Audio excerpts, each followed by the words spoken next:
what secrets lay hidden inside the most lavish estate in Nazi Germany? What did the little girl who grew up surrounded by stolen masterpieces, silk-draped banquet halls, and the roar of 100 warplanes overhead really know about the man the world feared as one of history's greatest monsters? For decades, the world demanded answers. And for decades, Edda Göring said almost nothing. She moved through the post-war world like a ghost, barely acknowledged, quietly carrying the weight of her father's name, deflecting journalists, refusing interviews, and retreating into a private life that kept the curious at arm's length. Then, in 1986, she broke her silence. What she said and what she refused to say tells us as much about the psychology of living inside a criminal dynasty as it does about the man himself. In this video, we will explore everything Edda Göring revealed about life inside the Göring family, the extraordinary and deeply troubling childhood she experienced at the heart of the Third Reich, what happened to her mother Emmy in the chaos of defeat and the Nuremberg trials, and what became of the little girl Hitler himself attended the birth of.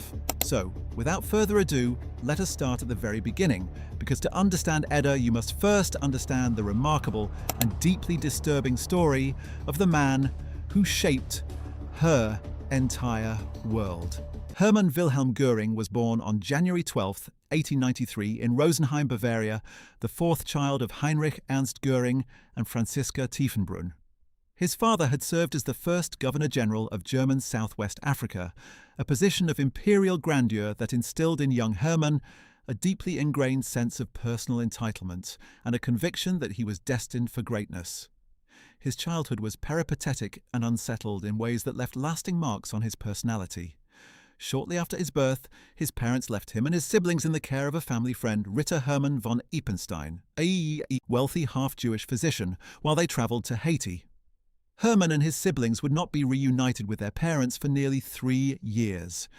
It was a formative abandonment that some historians have pointed to as the beginning of Göring's lifelong obsession with accumulating wealth, possessions and power, as if he were perpetually trying to fill a void left by those early years of displacement and instability.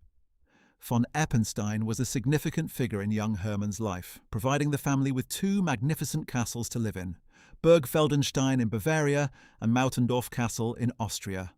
Hermann grew up running through medieval corridors, climbing ancient turrets, and imagining himself as a knight of some great lost era. This romantic medievalism would never leave him. Even as one of the most powerful men in the Third Reich, Göring surrounded himself with the aesthetics of chivalric grandeur, collecting armour, tapestries, and the trappings of feudal nobility, with a hunger that bordered on mania. His relationship with von Eppenstein, who was also his godfather, was complex. The older man was having a long-running affair with Hermann's mother, a fact that Heinrich Göring apparently tolerated, perhaps because the arrangement gave his family a comfortable life that his own modest government pension could not have provided. Hermann idolized von Eppenstein and was reportedly devastated when, around 1913, von Eppenstein ended his relationship with the family and cut off his financial support, eventually leaving his castles to a niece rather than to the Görings. Göring attended military boarding school from the age of 11 and proved himself an exceptional student, both academically and in matters of physical courage. He entered the Prussian army as an infantry officer at the outbreak of the First World War in 1914, serving in the trenches of the Western Front before transferring to the Imperial German Air Service in 1915. It was in the air that Göring truly found his calling. He became a skilled and aggressive fighter pilot, eventually commanding the famous Jagdgeschwader 1, the fighter wing previously led by the legendary Manfred von Richthofen, the Red Baron, who had been killed in combat in April 1918. Göring was awarded the Pour le Mérite, Imperial Germany's highest military honour, commonly known as the Blue Max. He ended the war with 22 confirmed aerial kills and a reputation for reckless bravery that made him a national hero of sorts. The armistice of November 11, 1918, shattered this world entirely. Germany's humiliation under the terms of the Treaty of Versailles, the dissolution of its armed forces, and the perceived betrayal of the German fighting man by civilian politicians, the so-called stab-in-the-back myth, left veterans like Göring adrift, bitter and furious. He drifted through Scandinavia for a time, working as a commercial pilot in Denmark and Sweden, performing aerobatic demonstrations and hauling passengers in a career that was exciting, but nowhere near sufficient for a man of Göring's outsized ambitions and sense of destiny. It was in Sweden that the first great love of Göring's life entered the picture, and it is impossible to understand either Emmy Göring or Edda Göring without first understanding Karin von Kantzow. In 1920, Göring landed at the estate of Count Erich von Rosen in a snowstorm, seeking shelter and warmth.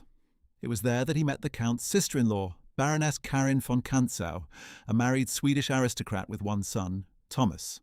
Karin was beautiful, ethereal, deeply nationalistic, and possessed of a mystical, almost feverish intensity that Göring found utterly captivating. She was equally smitten. Their affair was passionate and scandalous. Karin divorced her husband to be with Göring, and the couple married in February 1923 after he had returned to Germany. Karin brought with her not only her aristocratic lineage and her personal devotion, but also a fiery right-wing nationalism that matched and perhaps even inflamed Göring's own.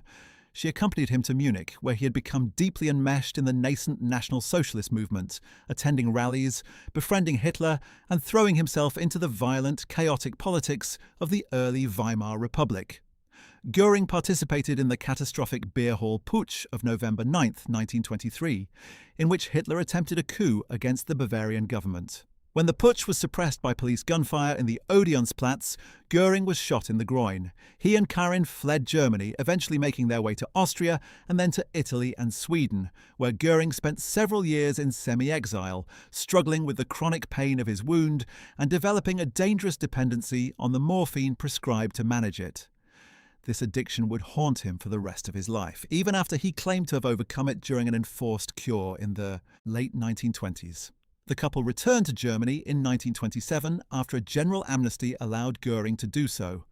By this point, the Nazi Party was growing rapidly, and Göring's status as a decorated war hero made him an invaluable public face for the movement.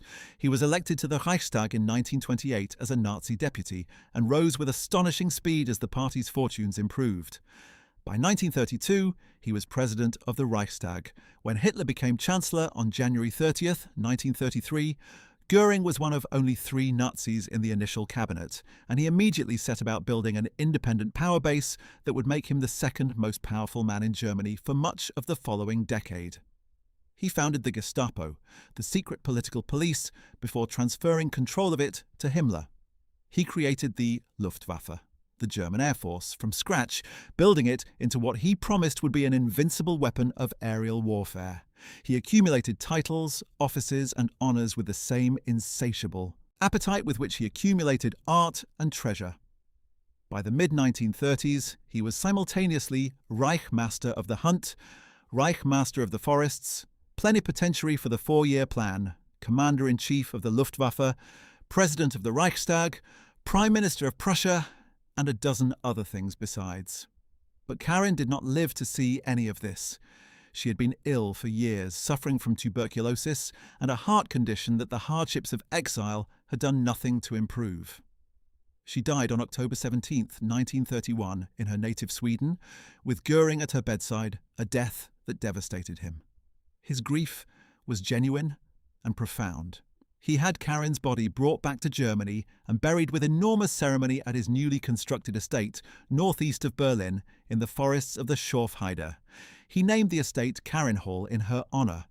This extraordinary complex, equal parts palatial residence, hunting lodge, museum and monument to his own ego, would become the setting for Edda Göring's childhood, and it is worth spending a moment understanding what Karin Hall actually was, because it explains a great deal about the world into which Edda was born, and the version of her father that she would later describe to the world. Karin Hall began as a relatively modest hunting lodge in the early 1930s, but was progressively expanded throughout the decade until it became one of the most extravagant private residences in Europe.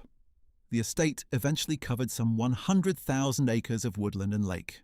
The main house was a sprawling, low-slung structure built in a rustic Nordic style that Göring found romantically appropriate, its great halls hung with medieval tapestries, its walls lined with oil paintings, its rooms furnished with the finest antiques that could be procured. And procured they most certainly were, often at no cost whatsoever, stripped from Jewish families, looted from conquered museums, or simply confiscated by the power of Göring's office. At the estate's centre was a crypt containing Karin's remains, which Göring visited regularly, sitting in silence with his dead first wife in a display of romantic devotion that many found genuinely touching and others found deeply unsettling, given the increasingly monstrous nature of the regime he served. There was a private zoo on the grounds with bison, elks, and other game animals. There were man-made lakes stocked with fish. There were guest cottages, garages for Göring's fleet of automobiles, stables, and an airstrip. And there was, above all else, the art, mountains of it, the largest private collection in Europe, assembled by looting on an industrial scale. Into this world, on April 2nd, 1938, Edda Göring was born. She was Hermann Göring's only child, the daughter not of Karin, but of his second wife, Emmy Sonnemann, the accomplished German actress he had married on April 10th, 1935, in a ceremony of extraordinary pomp at the Berlin Cathedral, attended by Hitler, Himmler, Goebbels, and virtually every other grandee of the Third Reich. The wedding was a state event in everything but name. Emmy herself was a formidable personality, gracious, intelligent, socially assured, and thoroughly at home in the world of art and culture in a way that her husband, for all his grand pretensions, was not. She had been a successful stage actress in Weimar-era Germany, known for her elegant presence and her warmth, and she brought to the Göring household a civilizing influence that those who knew them both generally credited as genuine rather than performed. Emmy had not been an ardent Nazi ideologue. She was not, to her apparent genuine surprise, even a member of the party until 1938, when membership was simply given to her as a Christmas gift. An absurd detail that somehow captures both the grandiose whimsy of life inside the Nazi elite and the degree to which political identity in the Third Reich could be conferred rather than chosen. As Göring's wife, Emmy, occupied a position of enormous social power.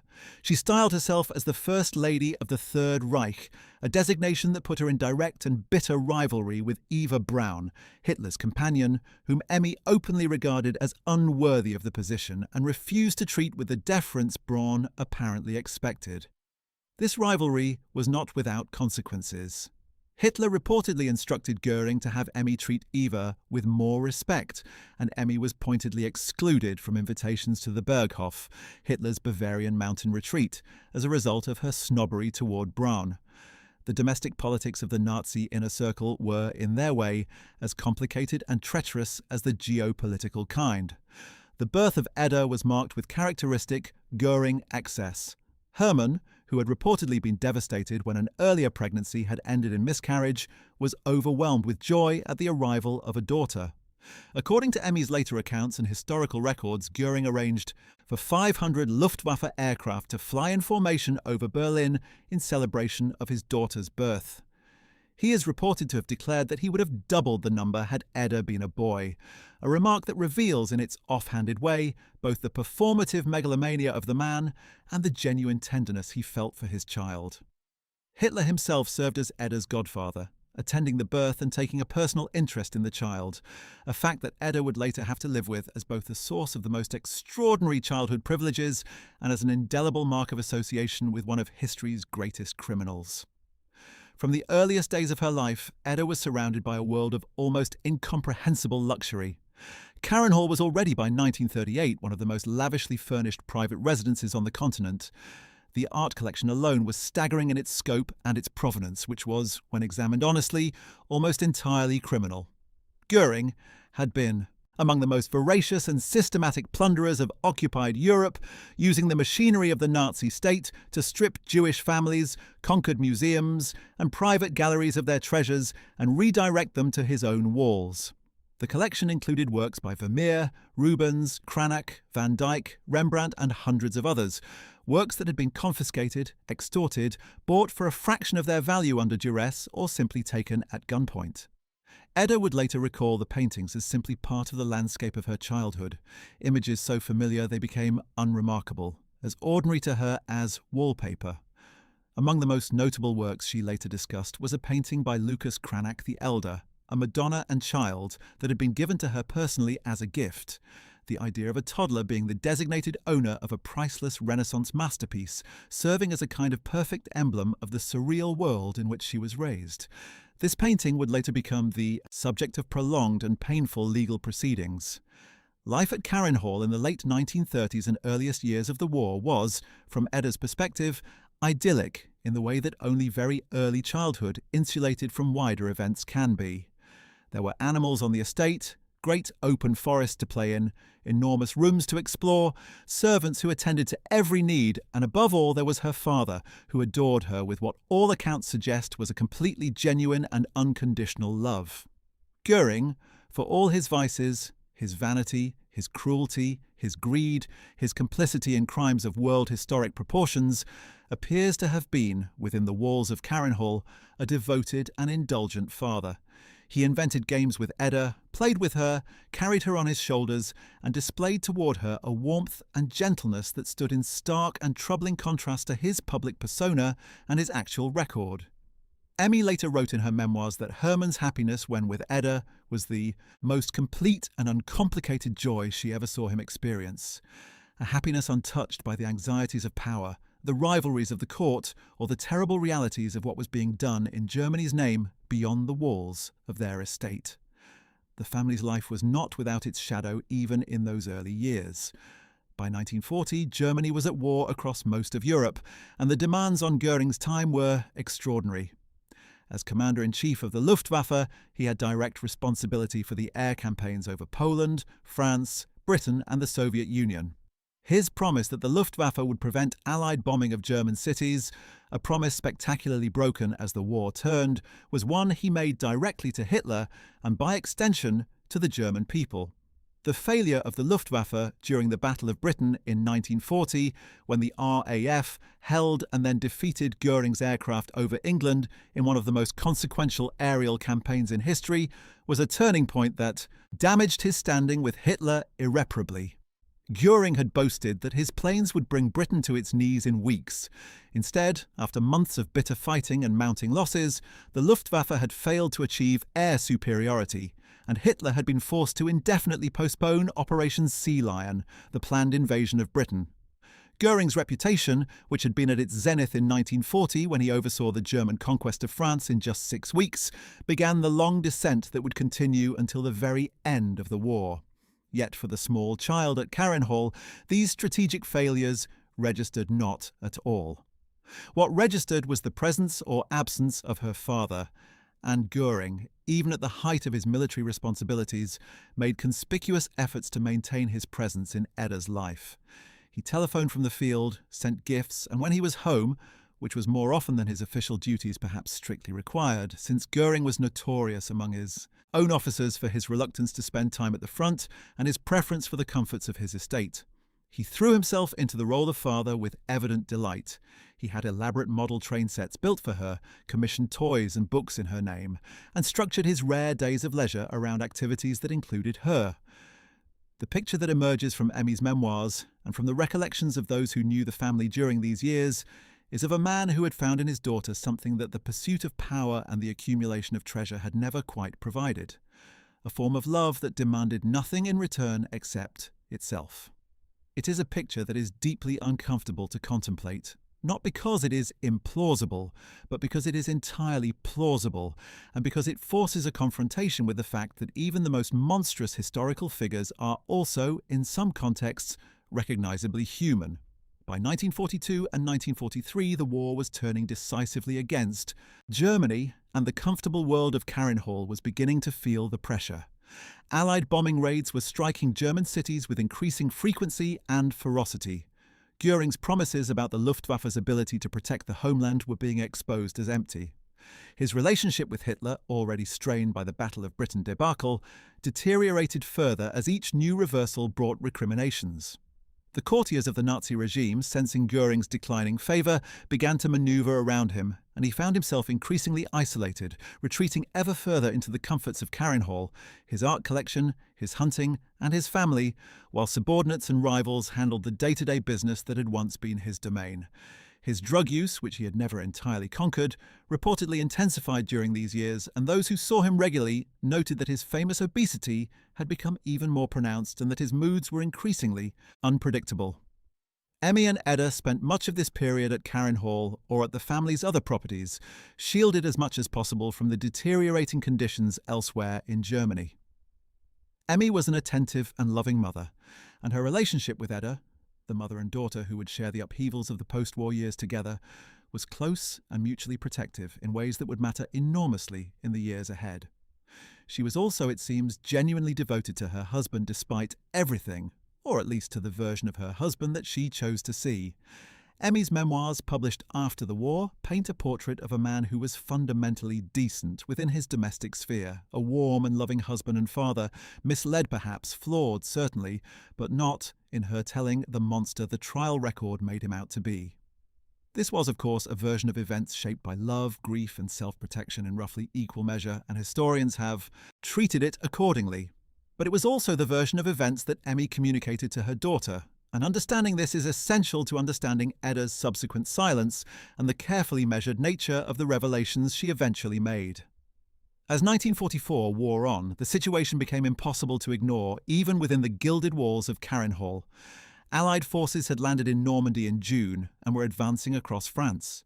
The Soviet Red Army was advancing from the east with terrifying momentum. German cities were being reduced to rubble by around-the-clock Allied bombing. In July 1944, officers within the Wehrmacht attempted to assassinate Hitler with a bomb concealed under a conference table.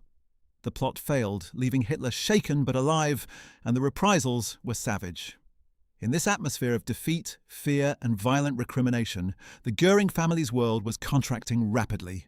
Karen Hall, which had seemed untouchable at the war's height, was now clearly within range of future events. Emmy began making preparations to remove the most valuable contents of the estate to safety, and Göring arranged for his personal staff to begin the enormous task of crating and transporting the art collection southward, toward his properties in Bavaria and Austria, away from the approaching Soviet forces.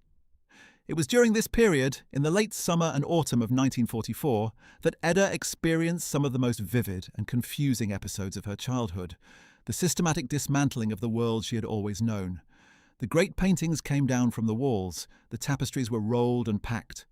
The medieval armour that had decorated the great halls disappeared into storage crates. Karen Hall, which had always seemed to Edda as permanent and enduring as the forests surrounding it, was being quietly evacuated. She was 6 years old, and even a 6-year-old could sense that something had changed irrevocably. The final chapter of Karen Hall came in April 1945, as Soviet forces closed in on Berlin from the east. Göring, who was by now spending most of his time at the estate or at Berchtesgaden, ordered what remained at Karen Hall to be destroyed. He would not allow the estate to fall intact into Soviet hands. A unit of the Luftwaffe's construction corps laid explosive charges throughout the buildings, and on April 28, 1945, Karen Hall was detonated in a massive explosion that levelled the main house, the outbuildings, and the crypt containing Karen's remains. The greatest private residence in Nazi Germany, built on stolen treasure and the profits of mass murder, disappeared in a column of smoke and debris. Only the ruins remained, slowly reclaimed by the Schorfheide forests in the decades that followed.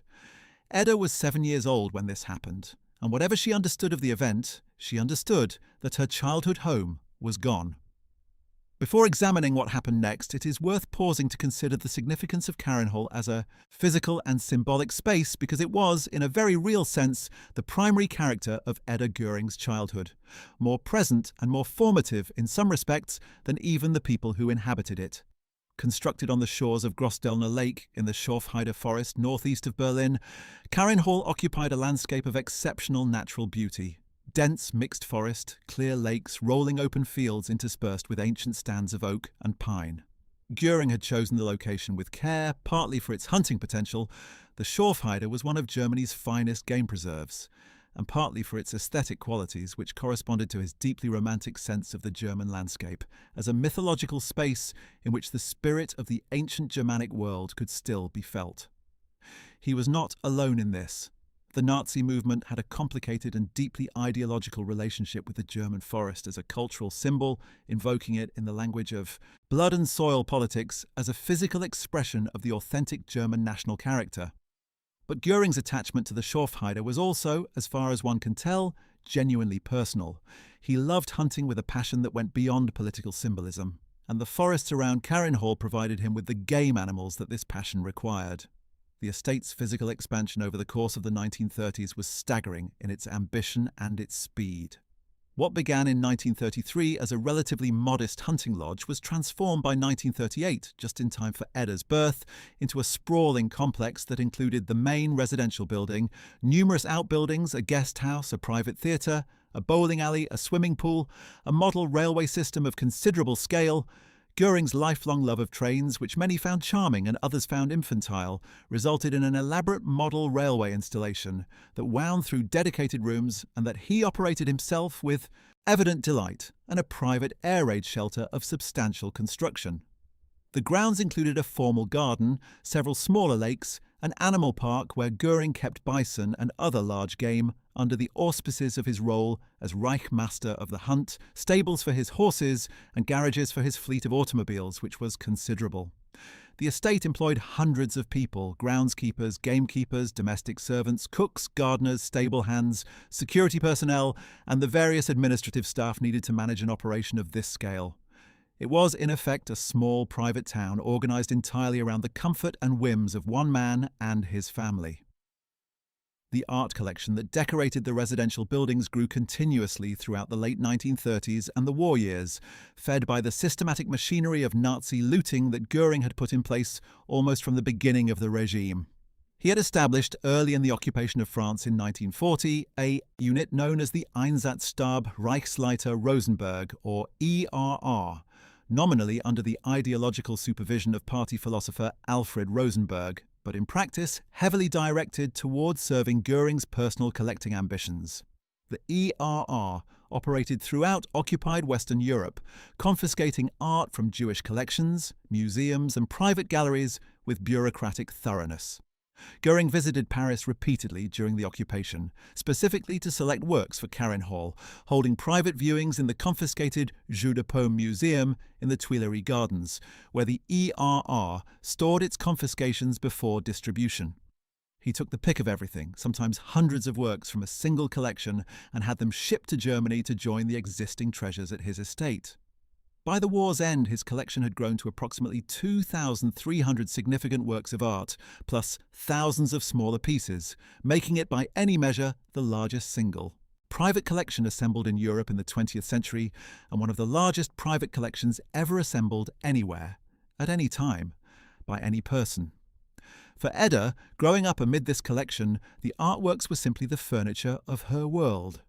She had been born into a house where Vermeer and Cranach and Rubens were the wallpaper, where the corridors were lined with medieval armour, and the sitting rooms furnished with antique treasures that museums would have competed to display. She later described, in the 1986 interview, a specific memory of her father showing her paintings in the Great Hall of Karinhall, lifting her up so she could see the details in a painting too high on the wall for a child to observe at floor level, and explaining to her who had painted it and when and what the scene depicted. This memory, specific and sensory and coloured by genuine affection, is one of the most vivid things she shared in that interview, and it is worth sitting with the complexity it contains: a father and daughter sharing a moment of cultural appreciation and paternal tenderness over a work of art that was almost certainly in that room because it had been stolen from a Jewish family whose members may well have been murdered while the painting was being hung in Karinhall. The tenderness was real. The crime was real. They coexisted in the same moment, and only one of them was visible to the child. The specific painting involved in that memory is not recorded, but the Lucas Cranach, The Elder Madonna and Child, that was later the subject of legal proceedings, is the artwork most prominently associated with Edda personally, and it is worth describing it in more detail. Lucas Cranach the Elder was a 16th century German painter of the first rank, court painter to the electors of Saxony, and a close friend and associate of Martin Luther, whose portrait he painted multiple times. His Madonna and Child paintings were particularly sought after, combining the formal, Conventions of religious painting with a distinctively German warmth and specificity of feeling that made them exceptionally personal objects, as well as religious ones. The specific painting given to Edda would have been a work of considerable monetary value, even in the 1930s, and its provenance, traceable to a Jewish collection from which it had been confiscated, became the basis of the post-war legal claim for its return. Edda fought to retain it through the courts, arguing the circumstances of the gift, and lost. The painting was returned to its rightful owners or their heirs in 1968. The loss of the Cranach painting was not merely a financial setback, it was, as Edda appears to have experienced it, the removal of one of the few tangible connections to her childhood that she had retained. By the time the legal proceedings concluded in 1968, Edda was 30 years old, and the world she'd grown up in had been gone for more than 2 decades. Karen Hall had been destroyed in 1945. Her father had died in 1946. The great collection had been dispersed to museums, restituted to their original owners, or simply lost. What remained were memories, her mother's presence, and a handful of physical objects that connected her to the world that had formed her. The legal system took those objects away in the name of justice, and justice was right to do so. But the personal cost of that justice to Edda was real, and it illuminates something important about the nature of inherited criminal legacy. Even when the rectification of historical wrongs is entirely appropriate, it is not without cost to those who have inherited those wrongs without choosing to do so. The question of Göring's art plunder also intersects, in interesting ways, with the broader question of how the Nazi leadership used cultural wealth as a form of personal identity and political legitimacy. Göring was not alone among the Nazi elite in accumulating art. Hitler himself was an obsessive collector, and his plans for a vast new museum in his hometown of Linz, Austria, the Führer Museum, which was to house the greatest collection of European art ever assembled in a single institution, drove the regime's cultural looting policy from the top. But Göring's collecting differed from Hitler's in an important respect, where Hitler's collecting was, at least ostensibly, in service of a national cultural vision. Göring's was primarily and unabashedly personal, a direct expression of his private appetites and his determination to surround himself with beauty and luxury on a scale commensurate with his sense of his own importance. He wanted the art at Karen Hall not for Germany, but for himself, and the scale of what he assembled there reflected less a cultural program than a personal pathology of accumulation, the same pathology that drove his collection of uniforms, his fleet of automobiles, his private zoo, his model trains, and all the other expressions of a desire for possession that seemed, in its sheer insatiability, to be compensating for something. What that something was: the abandonment of his early childhood, the morphine addiction that had reshaped his brain chemistry, the fundamental insecurity of the boy who had grown up in borrowed castles, is a question that psychologists and historians have approached from various angles without fully resolving. The Göring family's final weeks together were spent at Berchtesgaden and the surrounding area, caught in the vortex of Germany's total collapse. In the last days of April 1945, Göring made the most consequential and personally catastrophic decision of his life. On April 23rd, believing that Hitler, trapped in the Berlin bunker and refusing all offers of rescue, had effectively handed over control of Germany by his withdrawal from events, Göring sent a telegram to the bunker asking whether, given Hitler's situation, he should assume leadership of the Reich in accordance with a 1941 decree that had designated him as Hitler's official successor. The telegram was incautiously worded, and Martin Bormann, Göring's great rival in the Nazi court, seized on it immediately, presenting it to Hitler as an act of treachery and attempted coup. Hitler's response was explosive. He stripped Göring of all his offices, expelled him from the Nazi Party, and ordered his arrest. The SS unit stationed near Berchtesgaden took Göring, Emmy, and Edda into custody on April 25th, confining them at Mautendorf Castle, the same castle where Hermann had spent part of his childhood under the patronage of von Eppenstein, a historical irony that would have been interesting to contemplate had anyone been in a position to appreciate it. For several days, the fate of the Göring family hung genuinely in the balance. Göring had been told that he would be tried and shot for treason, and there is evidence that he believed it. But then, the wider situation made all of this moot. Hitler committed suicide in his Berlin bunker on April 30th, 1945. Germany surrendered unconditionally on May 8th. In the confusion of the Reich's final days, the SS guards at Mautendorf fled or switched sides, and on May 6th, Göring formally surrendered to a unit of the United States 36th Infantry Division near Fischhorn in Austria. He did so in a manner that was characteristic of the man, dressed in a magnificent uniform, carrying his marshal's baton, accompanied by a large personal retinue, and apparently expecting to be treated as a distinguished prisoner of war and a potential negotiating partner for whatever post-war arrangements were being contemplated. He was, according to American accounts, affable, talkative, and almost entirely unaware of the degree to which the world had already judged him.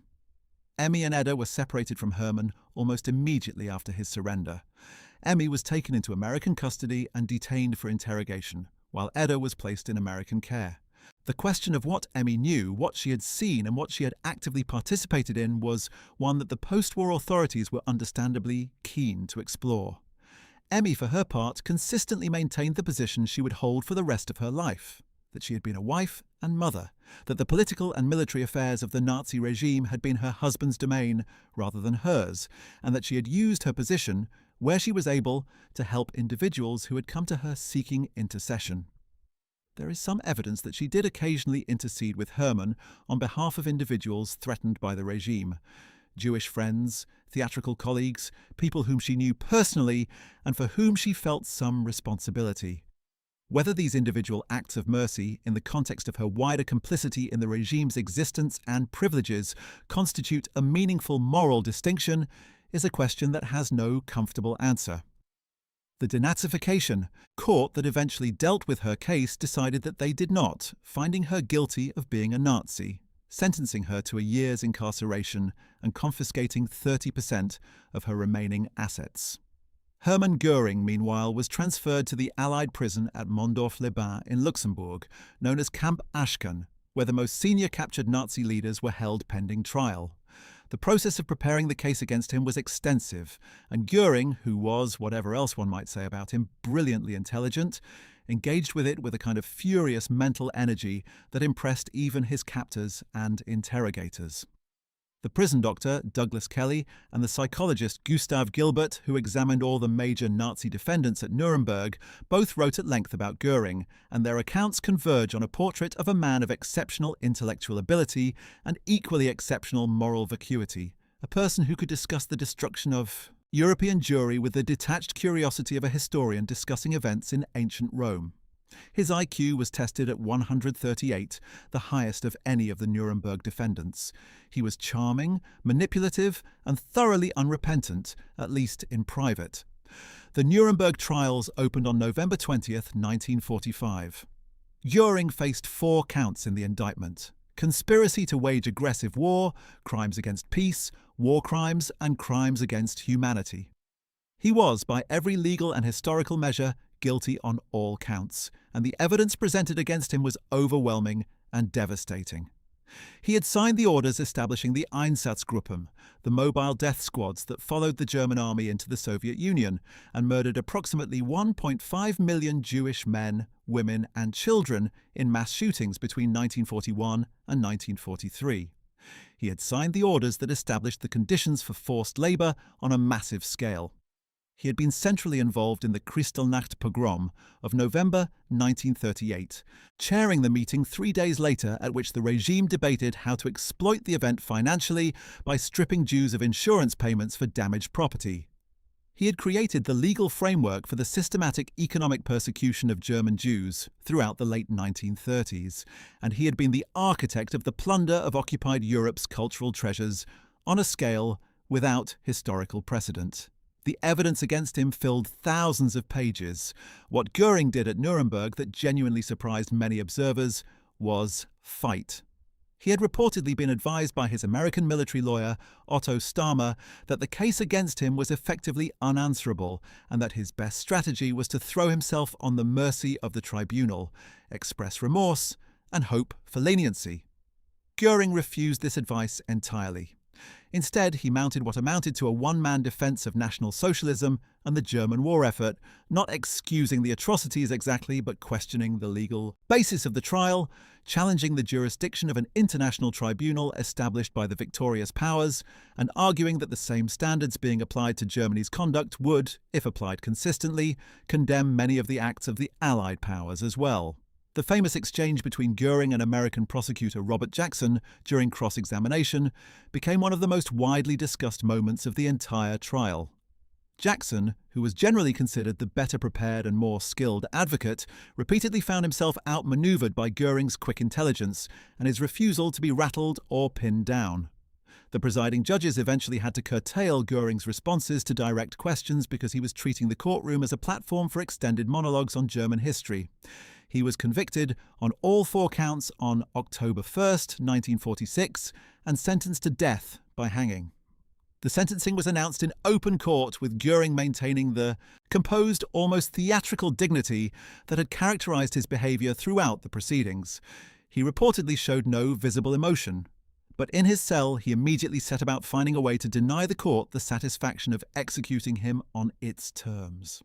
For weeks, the question of how he had obtained the cyanide capsule he used to kill himself on the evening of October 15th, 1946, hours before his scheduled execution, has remained one of the minor mysteries of the Nuremberg proceedings. The capsule had been hidden throughout his entire imprisonment, carefully concealed despite multiple searches, and its precise origin has never been definitively established. Various theories have been proposed over the years: that it was smuggled in by a sympathetic American guard, that it was hidden in a container of face cream, that a German contact had passed it to him through a visitor. What is certain is that when the prison staff opened his cell on the morning of October 16, 1946, they found Hermann Göring dead, a shattered cyanide capsule near his lips, and a letter he had written to the Allied Control Council explaining his decision. He had denied the court the hanging. In the end, as in so much of his life, he had managed to make himself the protagonist of his own story. Edda was 8 years old when her father died. Emmy, who was still in American detention at the time, was informed through official channels. How she explained this to her daughter, what words she used, what version of events she constructed for a child of 8, confronting the death of her father and the comprehensive destruction of everything her short life had contained. These are questions that Emmy addresses in her memoirs with a restraint that perhaps reflects the genuine inadequacy of any words to address such a situation. What is known is that Emmy maintained, privately and consistently, and communicated to Edda from the earliest possible age, that Hermann Göring had been a good man, a loving husband and father, and that the judgment of the Nuremberg tribunal was not the last word on his character. This was the foundation on which Edda's entire subsequent relationship with her father's memory was built, and it shaped her public behaviour for the remaining 7 decades of her life. After Emmy's release from detention in 1946 following her denazification proceedings, the situation she faced was bleak in almost every material respect. A portion of her remaining assets had been confiscated. Her famous name made employment in the theatrical profession, even if it had been legally permitted, essentially impossible. She and Edda were reduced to living in a series of modest accommodations, finally settling in a small apartment in Munich. The contrast with Carinhol must have been almost hallucinatory in its completeness. From an estate of 100,000 acres to a small Munich flat. This was the trajectory of Edda Göring's childhood, compressed into less than a decade. Emmy, who had spent the war years as arguably the most socially prominent woman in Germany after the wives of Hitler's inner circle, now had to manage on what she could earn and what was left of her confiscated wealth. She wrote her memoirs, published in 1967 under the title My Life with Göring, which remain an important, if obviously partial, source on the Göring household in the Nazi era. The books sold respectably, and the income helped sustain them. Edda grew up in this reduced circumstances with a mother who never wavered in her devotion to Hermann Göring's memory, and who raised her daughter in the conviction that the world had wronged them. It was not a context conducive to the development of a critical perspective on her father's legacy, nor did the outside world make it easy. The name Göring was among the most notorious in Germany and indeed in the world, and Edda carried it everywhere she went, unable to escape the associations it carried, unlike some children of Nazi leaders who eventually adopted pseudonyms or attempted to disappear entirely into ordinary life. Edda kept her name throughout her life. She attempted to study medicine and by some accounts qualified or partially qualified as a medical professional, though the details of her later career are not entirely clear from available records. What is clear is that she lived a private, largely withdrawn existence, refusing almost all requests for interviews or public appearances, and declining to engage with the growing industry of Nuremberg memoirs, Nazi family accounts, and historical documentaries that emerged from the 1950s onward. The art that had decorated the walls of Karin became the most concrete and legally contested manifestation of her father's criminal legacy in her personal life. Throughout the 1950s and 1960s, Edda found herself embroiled in a series of legal battles over artworks that had been gifted to her during her childhood. The Lucas Cranach, the Elder Madonna, and child that had been given to her as a very young child was among the most prominent of these cases.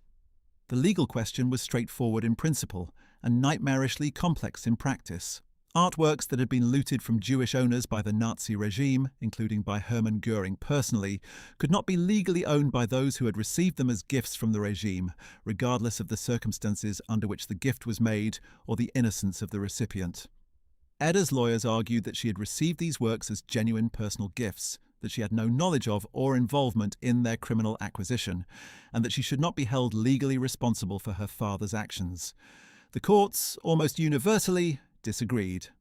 By 1968, Edda had lost the majority of these legal battles, and the artworks were returned to their original owners or their heirs, or entered public collections.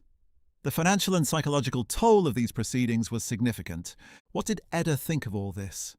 For the better part of 4 decades after the war, the world could only guess.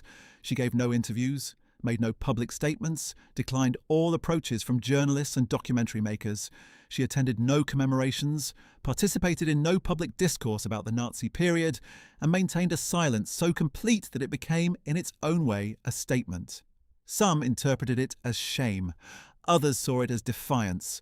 Others still suggested that it was simply the logical response of a woman who had nothing to gain and everything to lose from public engagement with a subject on which the public had already made up its mind. And then, in 1986, she gave a television interview in Sweden. It was not much, a single interview conducted for Swedish television in which she spoke carefully and at times with evident emotion about her parents. But it was enough to give the world some sense, however partial, of how Edda Göring had processed the extraordinary life she had lived. The interview is remarkable as much for what it doesn't say as for what it does. Edda spoke of her father with obvious and genuine affection, describing him as a warm and loving parent, a man who had been devoted to her and to her mother, and who had made the Göring household a place of real happiness and real love. She described specific memories, games they had played together, moments of tenderness, the way he would carry her through the great rooms of Karin and show her the paintings on the walls, naming the artists, explaining the stories behind the images.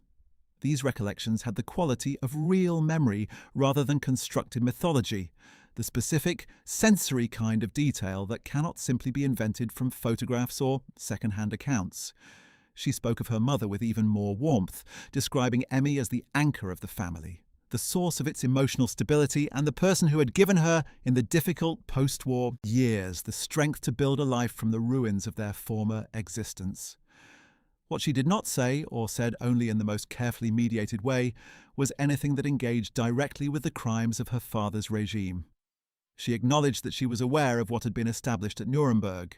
She did not contest the basic historical record, but she did not dwell on it, did not apologize on behalf of her father or herself, and did not engage with the question of what the evidence presented at the trial meant for the man she was describing as a devoted and loving parent. This evasion, if evasion is the right word, was not the same as the active denial practiced by Gudrun Himmler, who maintained until her death in 2018 that her father Heinrich Himmler was not the monster history recorded. Edda's position was subtler and in some ways more honest, even if ultimately equally unsatisfying to those looking for some form of reckoning. She seemed to be saying, "I knew the man who loved me. I cannot speak to the man who did those things. They were the same person and I cannot reconcile them, and I have chosen to hold on to what I actually knew rather than perform a grief or guilt that does not belong to me." This position is psychologically intelligible, even if it is historically and morally inadequate. The children of Nazi leaders faced, without exception, a challenge that has no real parallel in human experience.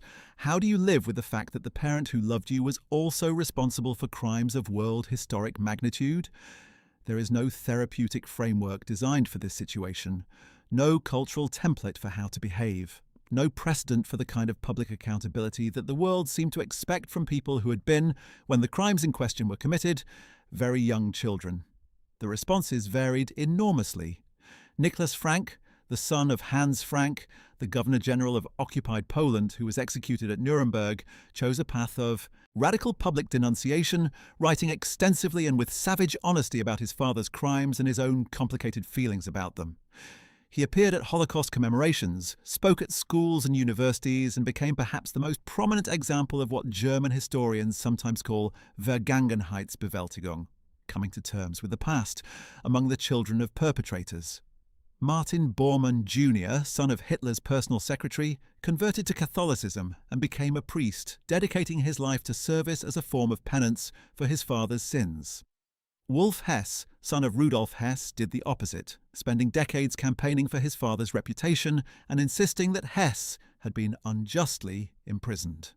Albert Speer Jr., son of Hitler's architect and armaments minister, became an architect himself while strenuously insisting that the choice had nothing to do with his father and spent his life trying to maintain a careful public distance from Hermann. Göring's legacy. Edda's path was different from all of these. She neither denounced nor defended in any aggressive public sense. She simply, for most of her life, said nothing at all. And when she finally did speak, she spoke about what she actually knew: the private man, the father, the family life inside Carinhall. She could not speak to the crimes, not because she denied them, but because she had not witnessed them. What she had witnessed was something else entirely. A version of family life that was by almost any measure extraordinary in its luxury and its warmth, conducted in the shadow of a catastrophe that she was too young and too insulated to see clearly. And in speaking about that family life, even so carefully and incompletely, she gave historians and psychologists something valuable: a window into the domestic texture of the Nazi leadership, the way power and privilege and genuine human feeling could coexist inside the same household, the same family, the same relationship. The picture of Hermann Göring that emerges from Edda's account and from Emmy's memoirs is, in its way, more disturbing than the straightforward monster of popular imagination. A monster who was incapable of love would be easier to comprehend. The Göring of the family's own telling was capable of profound love, at least within the confines of his domestic world. He loved Karin obsessively, building her a memorial estate and sitting in her crypt for hours. He loved Emmy with a steadiness and devotion that his many vices and his increasingly erratic behaviour never fundamentally undermined. He loved Edda with a purity and completeness that everyone who observed them together found genuinely moving. And simultaneously, he was one of the principal architects of the Holocaust, the systematic murder of 6 million Jews and millions of others, a criminal of the very first rank who used the power of the state to plunder, persecute, and destroy on an industrial scale. These things were not contradictions in the sense of being mutually exclusive. They coexisted in the same person, in the same life, expressed differently toward different people based on who those people were and what they represented to him. The Jews he helped destroy were, in his worldview, not people like Karin or Emmy or Edda. They were something else, something outside the circle of his humanity. This is the terrible banality of the whole thing, the part that is hardest to look at steadily, that the capacity for love and the capacity for participation in genocide were not separate compartments in Hermann Göring's personality. They occupied the same space, ran on the same emotional energy, and expressed themselves with equal facility depending on the context. The Göring household was also, from what Emmy and Edda both described, a place of genuine cultural seriousness, at least on Emmy's part. Emmy's background in theatre gave her an appreciation for art and music that went beyond the acquisitive plundering that motivated most of Hermann's collecting. She organised musical evenings at Carinhall, maintained friendships with artists and writers, and appears to have genuinely believed in the cultural mission that the Nazi regime claimed, before revealing its true nature, to represent. She was, in this sense, the most interesting kind of Nazi fellow traveller. an intelligent and culturally refined person who found ways to participate in and benefit from the regime while maintaining an internal narrative in which the worst of what it did remained at a comfortable distance from her own choices and values. After the war, this internal narrative became the basis of her public persona, and it is the narrative she passed on to Edda, who absorbed it along with everything else her mother gave her in those difficult post-war years. One of the most interesting aspects of what Edda revealed, or rather what can be reconstructed from the 1986 interview and from the various accounts of those who knew her, is the degree to which the physical world of her childhood remained vivid and specific in her memory even decades later. She could describe the layout of rooms at Harrenhal in detail. She remembered particular paintings. She remembered the sounds of the estate, the animals, the servants' movements, the way her father's voice carried through the great halls. She remembered specific conversations, specific moments, specific textures of feeling. This is, of course, the nature of early childhood memory, which tends to preserve the sensory and the emotional rather than the analytical. But it also tells us something about the intensity of the experience itself. Harrenhal was such an extraordinary environment that its specific details embedded themselves with unusual force in the memory of the child who grew up there. It also tells us something about the nature of loss. Edda Göring lost more in the space of a few years than most people lose in a lifetime: her home, her father, her family's social position, their material wealth, their name's respectability, their place in the world. The transition from the First Lady of the Third Reich's daughter, surrounded by masterpieces and marble and the deference of hundreds of servants, to a girl in a small Munich flat with a mother who had to scratch for money, this was not a gradual decline, but a catastrophic vertical drop. The psychological consequences of such a transition, imposed at the age of 7 or 8 on a child who had known nothing but extraordinary privilege, must have been profound and lasting. Emmy's insistence on maintaining the narrative of Hermann Göring as a good man and a loving husband, a victim of unjust historical judgment as much as a perpetrator, was in this context not simply self-serving denial, but also a form of psychological survival strategy for herself and for her daughter. If the man they had lost was not fundamentally the man the world said he was, then the world they had lost was not fundamentally the criminal enterprise the world said it was, and they themselves were not, therefore, simply beneficiaries of mass murder. The alternative, the honest alternative, was too much to bear.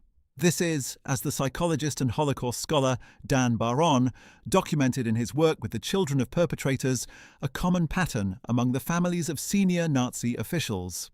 The capacity for what Baron called the double wall, a set of defences on the perpetrator's side that prevented honest confrontation with their own crimes, and a corresponding set of defences on the family's side that prevented them from confronting the full truth of what their loved one had done, was remarkably resilient across generations. It did not require active lying exactly. It required the constant maintenance of a selective vision, a way of seeing the person in front of you that excluded or minimized the evidence that would make the relationship intolerable. Emmy Göring had constructed her version of this selective vision with evident skill and maintained it until her death. Edda inherited it, and while her 1986 interview suggests that she was aware, at some level, of what lay beyond the boundaries of her chosen account, she maintained those boundaries with the care of someone who understood exactly what was at stake if she allowed them to fall. For the record, Edda never joined any organisation associated with neo-Nazism, never endorsed any revisionist historical account of her father's crimes, and never publicly contested the Nuremberg verdict in the way that, for example, Wolf Hess contested the verdict against his father. She existed in a kind of deliberate historical limbo, neither condemning nor defending, neither repudiating nor embracing. She attended no public commemorations. She published nothing. She granted almost no interviews. She lived in Munich, maintained a private existence about which relatively little is known, and died on December 21, 2018 at the age of 80, having outlived the overwhelming majority of the other children of the Nazi leadership, and having revealed in her 8 decades of life just enough of her inner world to tantalize without ever fully satisfying the world's desire to understand what it had felt like to be inside that extraordinary and terrible family. Her death was reported quietly in the German press and internationally by news agencies, accompanied by the standard rehearsal of her father's biography and the standard observation that she had lived a reclusive life and said little publicly about her father's legacy. The reports noted, as they always did, the 1986 Swedish television interview. They noted the legal battles over the artworks. They noted that she had never married and had no children. They noted that she died in the same year as Gudrun Himmler, the daughter of the SS chief, making 2018 the year in which two of the last surviving children of the inner circle of the Nazi leadership passed away within months of each other, bringing to a final close a human link to the world of the Third Reich that had persisted, quietly and uncomfortably, for more than 7 decades after its destruction. To truly understand what Edda Göring's story reveals, it is worth placing it alongside the stories of the other children of Nazi leaders, because the range of responses among them, from Niklas Frank's savage public self-examination to Gudrun Himmler's lifelong and defiant denial, illuminates the full psychological spectrum of what it meant to grow up in the households of history's most notorious criminals. Each story is different in its particulars and similar in its fundamental challenge. How do you metabolize the fact that the parent who loved you was also a participant in, or in some cases, the principal architect of, one of history's greatest catastrophes? Gudrun Himmler was born on August 8, 1929, making her 9 years older than Edda Göring and therefore considerably more aware of what her father's world actually contained during the years of the regime's peak power and its crimes. As the only child of Heinrich Himmler, the SS chief and one of the Holocaust's principal architects, Gudrun occupied a position in the Nazi hierarchy that was in some ways even more intimate with power than Edda's. Heinrich Himmler oversaw the SS, the Gestapo, the concentration camp system, the Einsatzgruppen, the entire apparatus of mass murder that constituted the Holocaust's organizational backbone.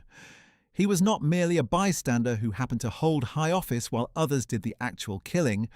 He was the operational chief of the killing, and Gudrun, known to her father by the affectionate nickname Pupi, was his beloved daughter, the light of his domestic life, the recipient of his daily phone calls and weekly letters when she was away from him, the child he flew to his Berlin offices to visit, the girl he took along too. Official functions.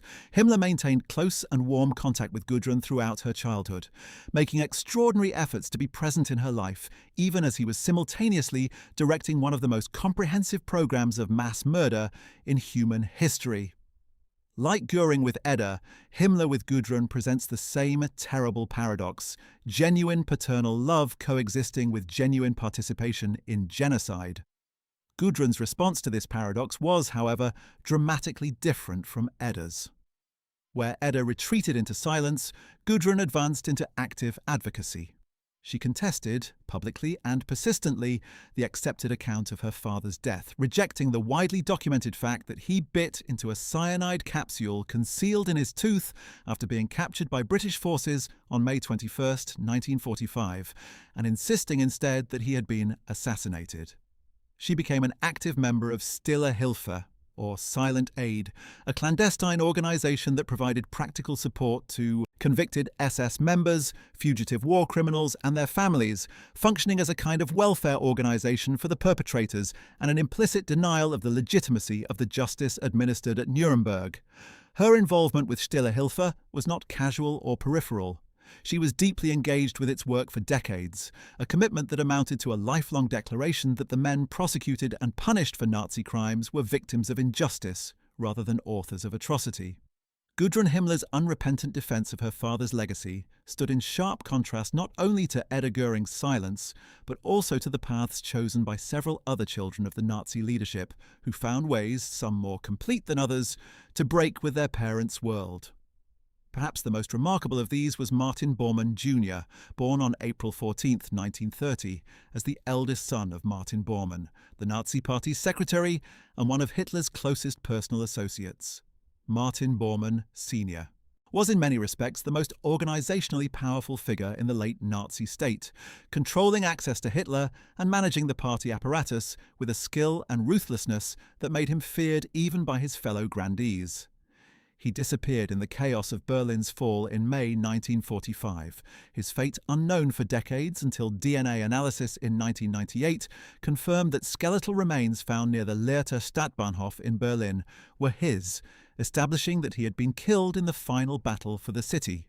His son, Martin Jr., was raised in the early post-war years in circumstances of some deprivation, the family's status and assets having been swept away by the defeat. He encountered the truth of his father's crimes as a teenager, a discovery that by his own account was shattering and transformative. The young Bormann's response was radical and complete. He renounced everything his father had stood for, converted to Catholicism, a particularly pointed repudiation given his father's hostility to Christianity, and eventually became a priest. He dedicated years to working in mission fields in Congo and Cameroon, an explicit attempt, as he described it, to make reparation through service for the crimes committed under the banner that his father had carried.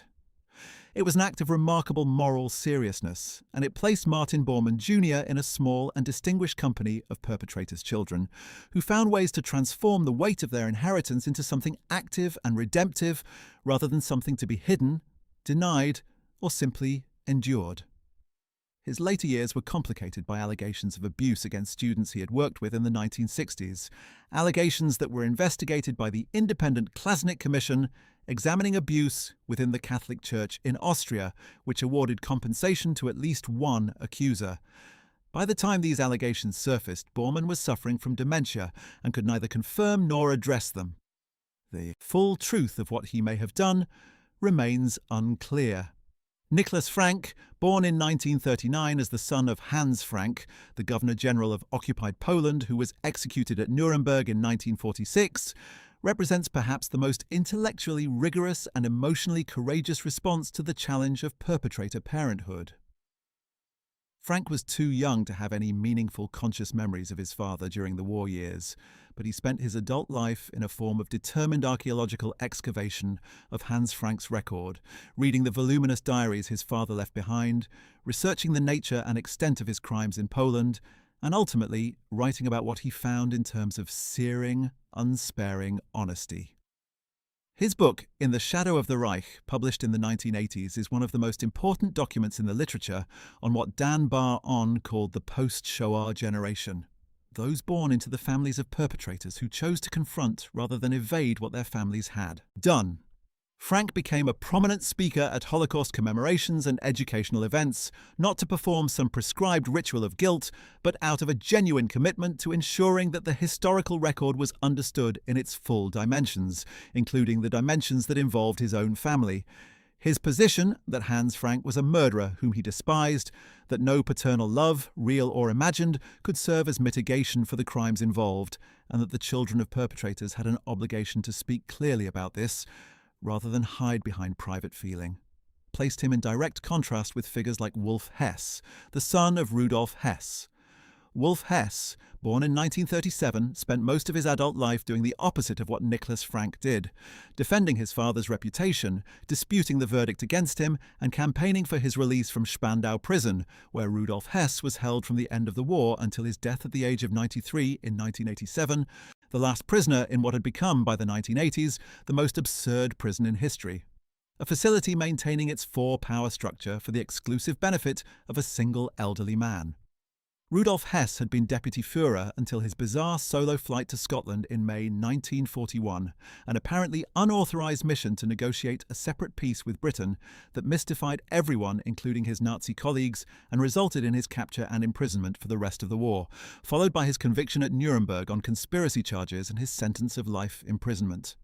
Wolf Hess inherited his father's conviction that this flight had been an act of peace, that Rudolf Hess was a man of conscience who had tried to stop the war, and that his continued imprisonment after virtually all the other Nuremberg defendants had been released was a monstrous injustice. He established the Committee to Free Rudolf Hess in the 1950s, attracted hundreds of thousands of supporters, wrote books, and gave interviews on his father's behalf, and maintained his campaigning efforts until his father's death, after which he continued to insist that Hess had been murdered by his British captors rather than having hanged himself with a lamp cord, as the official report stated. Wolf Hess died in 2001, having devoted the better part of his life to an ultimately fruitless rehabilitation effort on behalf of a man who, whatever his later fate, had been an enthusiastic participant in the construction of the Nazi state and the persecution of its victims.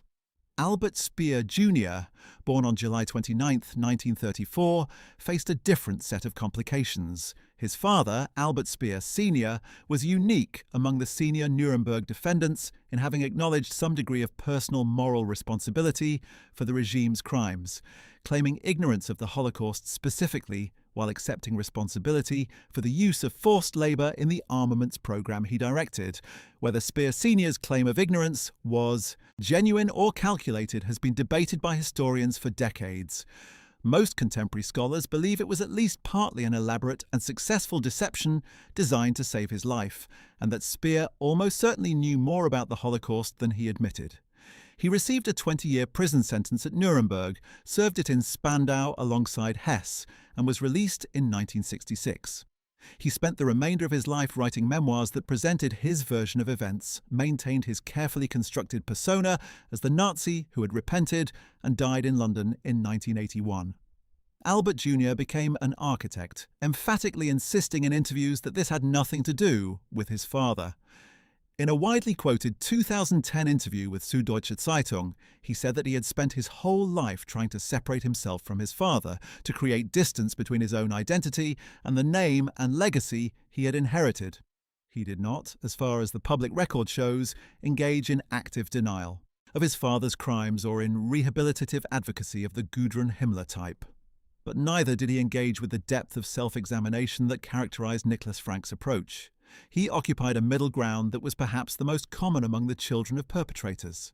A private wrestling with the inheritance, a refusal to let it define the public person entirely, and a degree of residual protectiveness toward the private memory of the parent, even while acknowledging the historical record. He died on September 15, 2017, at his Frankfurt home at the age of 83.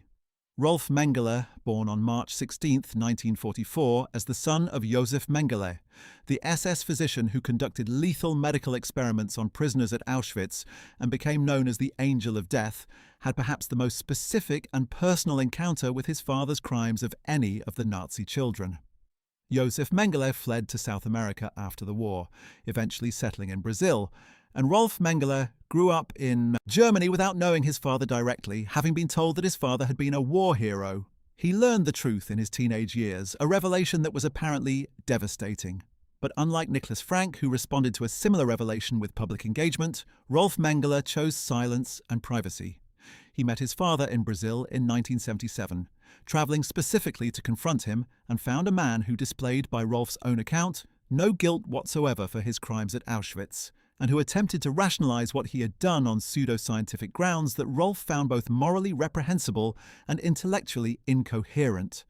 Despite this devastating encounter, and despite the fact that he despised everything his father stood for, Rolf did not report his father's location to the authorities. His reasons, which he eventually articulated in interviews given decades after his father's death: Mengele drowned in Brazil in 1979, his body identified by DNA testing in 1985, were complicated and not entirely satisfying. A residual filial loyalty that survived even complete moral condemnation, an unwillingness to be the instrument of his father's arrest, a sense that the encounter had been private and personal in a way that made it different from a public duty to justice. It is perhaps the most psychologically honest account of what it means to be the child of a monster. The knowledge that you should act on principle is present, but the emotional reality of the relationship, even a relationship as attenuated and damaged as this one, is also present, and the two things do not resolve neatly. He reportedly altered his identity in subsequent years and has lived as a family man and retired lawyer somewhere in Germany, choosing the same privacy that Edda Göring chose, though for somewhat different reasons. What all of these stories have in common, and what Edda Göring's story shares with all of them, is the fundamental impossibility of the position. There is no right answer to the question of how you live with the fact that your parent was a participant in the Holocaust. There is no formula for the appropriate degree of public engagement, the appropriate level of expressed remorse, the appropriate distance from the private memory of the person who loved you. Niklas Frank's path of radical public denunciation has been praised by some as morally exemplary and criticised by others as a form of self-promotion and exploitation of private grief. Gudrun Himmler's path of active defence has been universally condemned, but it represented at least a form of total commitment, a refusal to split the person into the father she loved and the criminal the world judged. Edda Göring's path of silence is the hardest to assess because silence can mean so many things: cowardice, dignity, wisdom, denial, honesty, or simply the recognition that there is nothing adequate to say.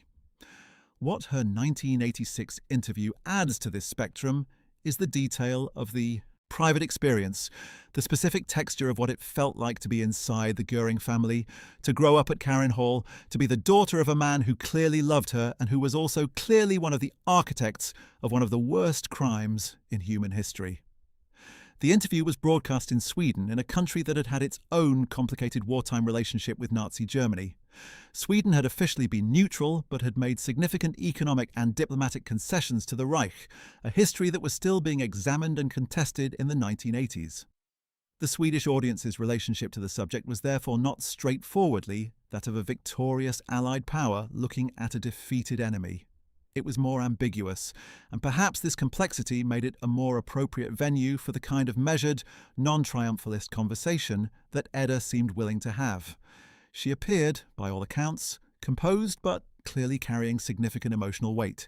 She spoke quietly, choosing her words with visible care.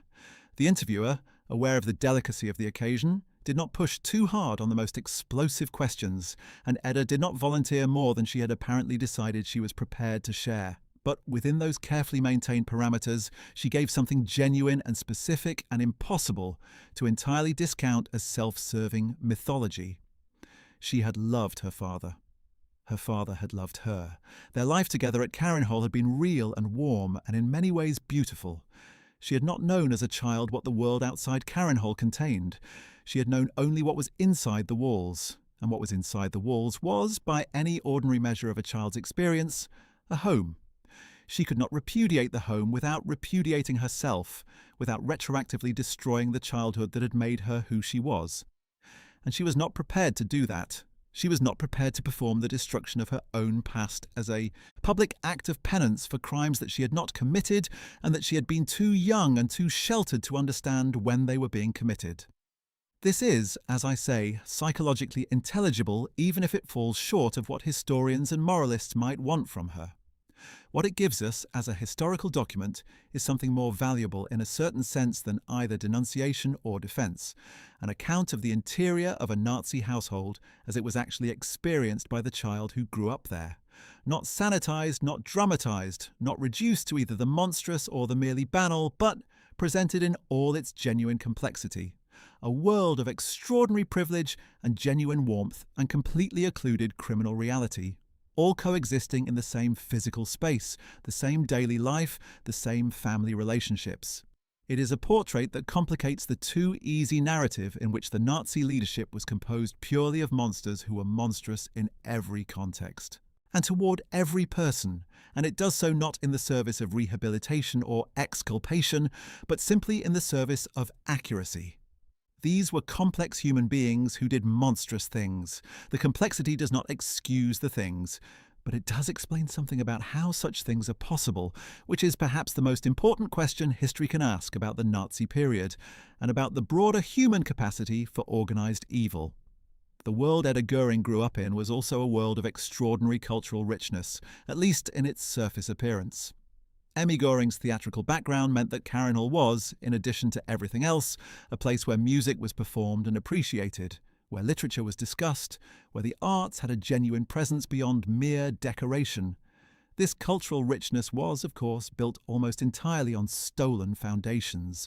The art on the walls had been taken from its rightful owners, the resources that paid for the musicians and the household staff, and the lavish entertainment had been extracted from the victims of the regime's persecution. But the child growing up in the house did not see the foundations. She saw the surface, and the surface was beautiful. This is, again, a moral indictment of the adults who created that surface without considering what it would mean for the child who had to live with its origins once she was old enough to understand them. But it is also simply a description of how children experience the world in which they grow up, as a given reality rather than as something to be interrogated. Emmy Göring, for her part, provided in her memoirs a parallel account of this world that is, in its own way, equally revealing. Her book, My Life with Göring, is the work of a woman who was clearly intelligent, clearly devoted to her husband's memory, and clearly engaged in a sustained act of narrative reconstruction designed to present both of them in the most favourable possible light. She describes a household of warmth, culture, and genuine human connection. She describes a husband who was generous and affectionate, who made her laugh, who shared her love of the theatre and the arts, who was capable of real tenderness even at the peak of his political power. She acknowledges obliquely that the political world in which they lived was one she did not fully understand or engage with, and she suggests that the crimes that were eventually documented at Nuremberg were not visible to her from inside the household, not because she closed her eyes to them, but because they genuinely took place in a world separate from the domestic sphere she inhabited. Historians have found this account inadequate in obvious ways. Emmy was present at state functions, travelled in the highest circles of the regime, and had access to information that makes her claimed ignorance difficult to credit fully. But the emotional truth of her account, that within the household she occupied, things were different from what they were in the concentration camps, is not necessarily false, even if it is incomplete. Edda absorbed this account and, in her 1986 interview, largely reproduced it, filtered through her own specific and more limited childhood memories. What she could say with confidence was what she had actually experienced: the physical world of Carinhall, the emotional reality of her relationship with her father, the warmth and stability of her mother's presence. What she could not say, and did not attempt to say, was anything about the world beyond those walls, because the world beyond those walls had not been visible to her from inside them, and she was not willing to construct an account of it based on other people's testimony rather than her own experience. This is, in the end, a form of intellectual honesty, even if it is also a form of moral evasion. She was refusing to perform knowledge she did not possess, while also declining to engage with the knowledge she did possess, but that was not hers originally, the knowledge provided by the trial record, the historians, the survivors, and their testimonies. She drew a line around what she personally knew and spoke only from inside that line. Whether this is courage or cowardice or something more complicated than either is a judgment that different people will make differently. What we can say is that Edda Göring's life and the limited revelations she made about it gives us a specific kind of historical knowledge that cannot be obtained from the documentary record or from the testimonies of those who suffered under the regime. It gives us knowledge of the interior life of one of the most powerful and criminal households of the 20th century, as experienced by its youngest and most innocent inhabitant. It tells us that inside those walls there was genuine love and genuine warmth, alongside all the other things that the historical record documents. It tells us that the domestic life of the Nazi leadership, for those inside it, did not feel like the monstrous thing that it was from the outside. It tells us that evil of the very largest kind is not always visible to those closest to it, and that this invisibility is not always the product of willful ignorance or moral cowardice, but can sometimes be the result of simple physical and emotional distance from the places and people at which the evil is directed. None of this excuses anything, but it explains something. And explaining, as historians and psychologists both insist, is not the same as forgiving. The question of the art which runs through the entire story of Edda Göring's life like a dark thread deserves a final extended consideration, because it crystallizes in material form all the abstract questions about inheritance, responsibility, and the persistence of criminal legacy into innocent lives. Hermann Göring assembled, through systematic looting over the course of the war, the largest private art collection in European history. At its peak, the collection contained more than 2,000 major works of art, as well as thousands of smaller pieces, decorative objects, tapestries, sculptures, and other items. The total value, even at wartime prices, was staggering. At contemporary values, it would be difficult to calculate. Works by Vermeer, Rembrandt, Raphael, Cranach, Rubens, Van Dyck, and dozens of other masters hung on the walls of Carinhall and Göring's other properties. None of this had been paid for legitimately. Some of it had been purchased at prices so far below market value, under conditions of such overt coercion, as to make the purchase legally indistinguishable from theft. Much of it had simply been taken directly and without any pretense of transaction. When Allied forces occupied Karin-Hall's storage facilities and the repositories to which the collection had been evacuated in the war's final months, they found hundreds of crates containing works of extraordinary value. The process of identifying, cataloguing and restoring these works to their rightful owners was an enormous undertaking that occupied Allied art recovery teams for years and was not completed, indeed has not been completed, to this day. Many works were returned, others were not, their original owners dead without heirs, their provenance disputed, their physical location unknown. The artworks given specifically to Edda as personal gifts occupied a particularly complex legal position, because they had been given to a child, and the question of whether a child could bear responsibility for the criminality of the gifts she received was not straightforward either legally or morally. The courts ultimately decided that the criminal origin of the artworks superseded the innocence of the recipient, and the Lucas Cranach Madonna and Child and other works were taken from Edda's possession in proceedings that concluded largely by 1968. She lost these cases, and with them the most tangible physical connection to the world of her childhood. There is something almost unbearably poignant about this particular aspect of her story, independent of any moral judgment about the regime or its actors. Here is a woman who grew up with a painting on her wall, a painting she had been given as a very young child, a painting that had probably been part of the furniture of her conscious life for as long as she could remember, and who had it taken away by legal proceedings, correctly because its original owner had had it stolen. From where she stood, the painting was simply part of her past, a tangible remnant of a world that no longer existed, one of the very few objects that connected the adult woman to the child she had been. From where the law stood, the painting was stolen property, and no personal attachment, however genuine and innocent, could overcome that fact. Both of these things are true simultaneously, and neither cancels the other. This is the nature of the inheritance of criminal legacies. It does not distribute its burdens fairly, and it does not respect the distinctions between the guilty and the innocent when it comes to imposing its consequences. Hermann Göring navigated the post-war years with a combination of dignity and denial that was simultaneously impressive and inadequate. Her denazification sentence of a year's imprisonment and the confiscation of 30% of her assets was, by any comparative measure, lenient, a reflection less of the authorities' assessment of her actual culpability than of the practical and legal difficulties of prosecuting the wives of Nazi leaders who had not held formal positions in the regime. She served her sentence, moved to the small Munich flat that would be her home for the rest of her life, and set about building an existence from the ruins of the old one.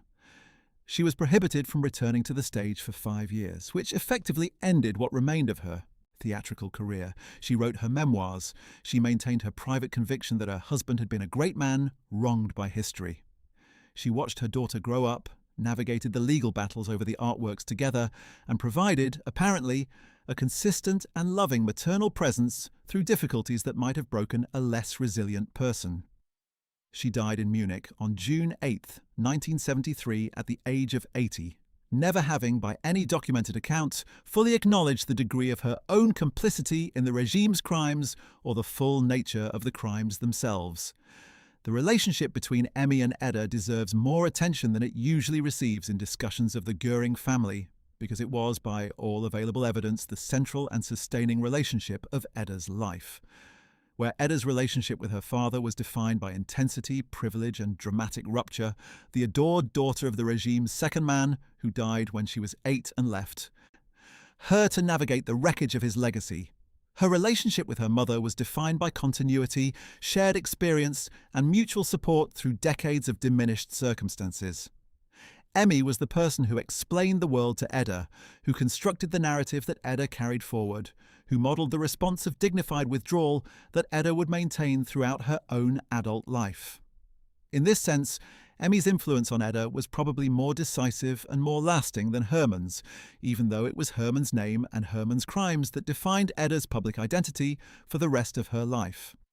Emmy was the one who was there, day after day, year after year, in the small Munich flat, maintaining the household, managing the legal proceedings, writing the book, and providing the living example of how a woman of the Nazi elite could survive its destruction without either fully confronting or fully evading the truth of what it had been.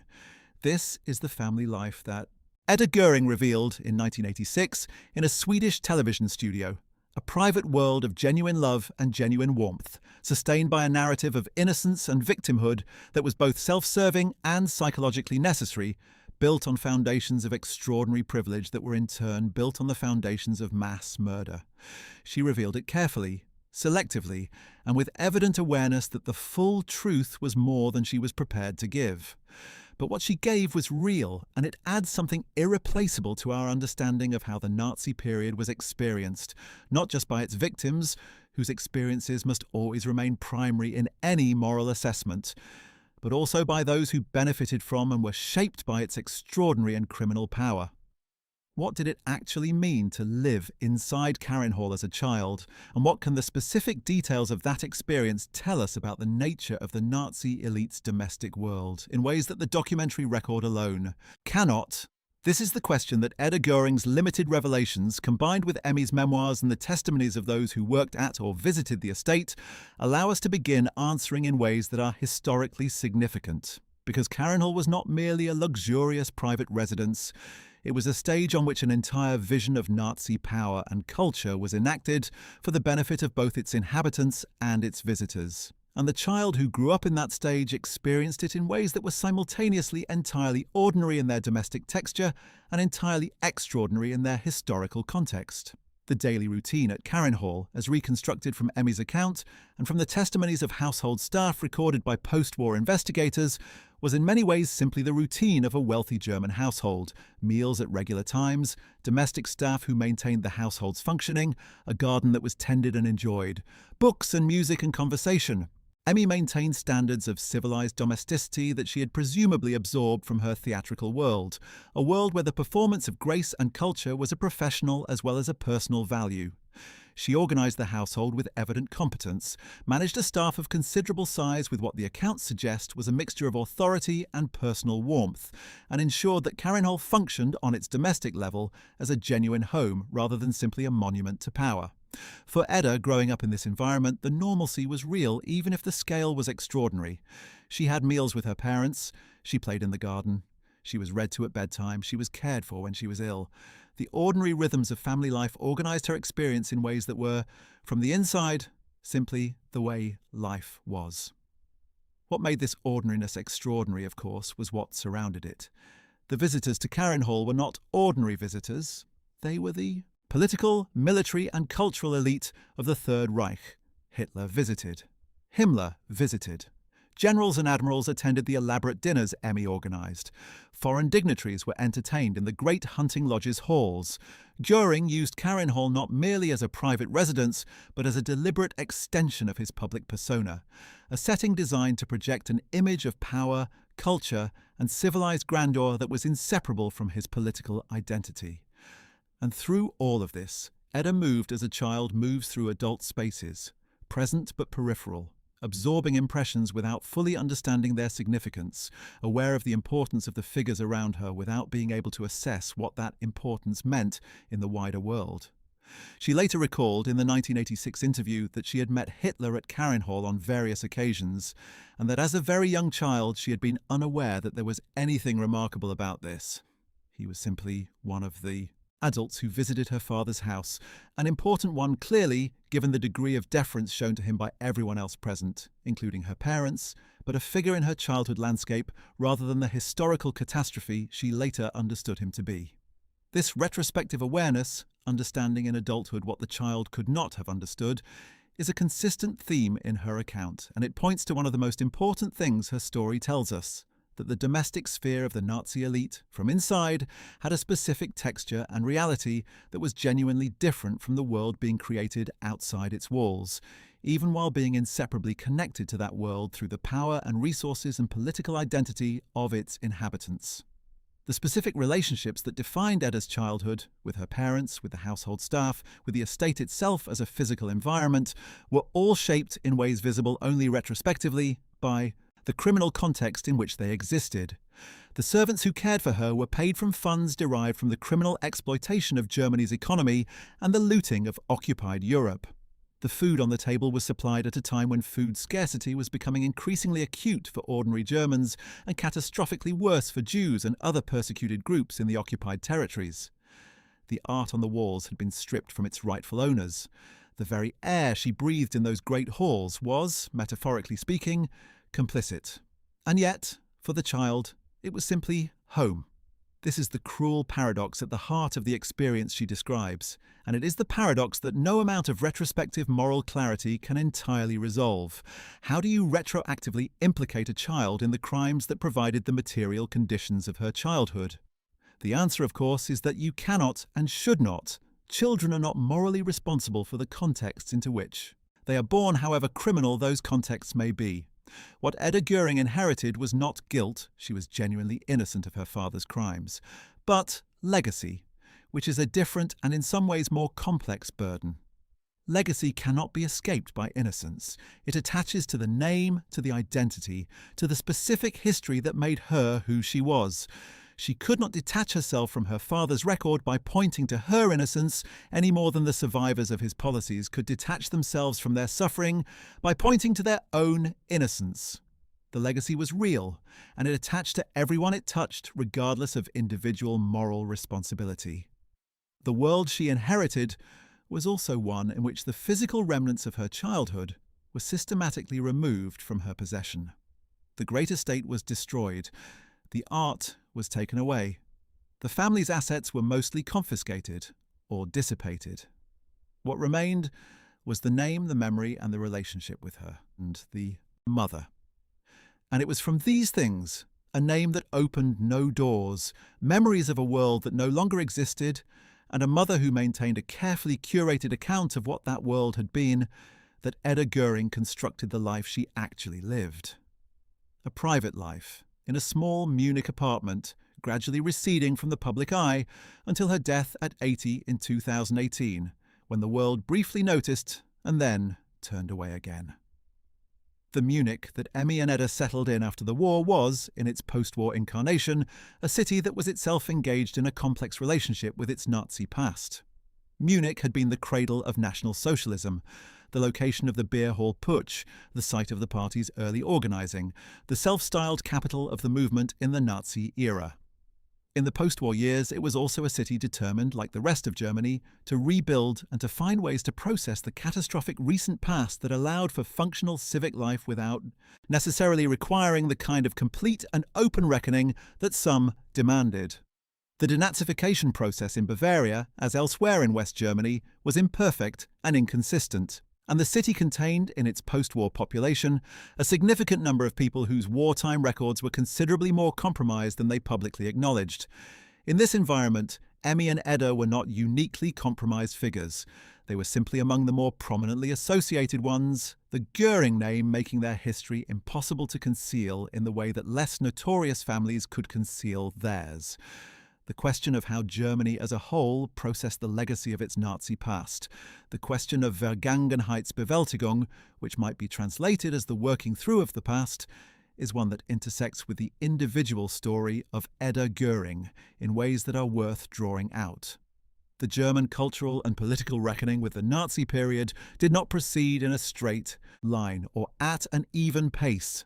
In the 1950s, under Konrad Adenauer's chancellorship, there was considerable pressure to establish a functioning democratic state and rebuild the economy, which meant in practice a degree of tolerance for former Nazis in positions of public life that later generations found increasingly difficult to accept.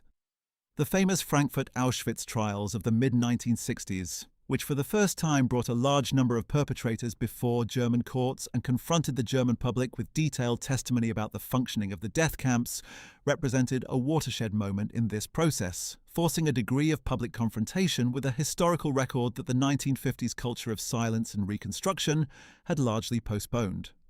The student movements of 1968, both in Germany and internationally, brought further pressure on the older generation to account for itself, and the public discourse around the Nazi period intensified in ways that made people like Emmy and Edda more rather than less visible.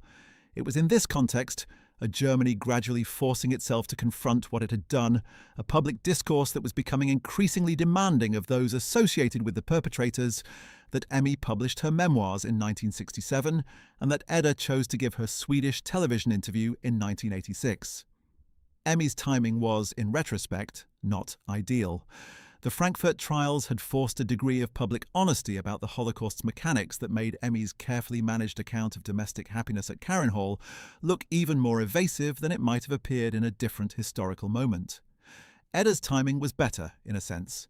By 1986, the German public had processed enough of the history to be capable of hearing a personal account of the domestic reality of a Nazi household, without immediately dismissing it as propaganda, while also being sufficiently clear-eyed about the history to hear it critically rather than accepting it as exculpatory.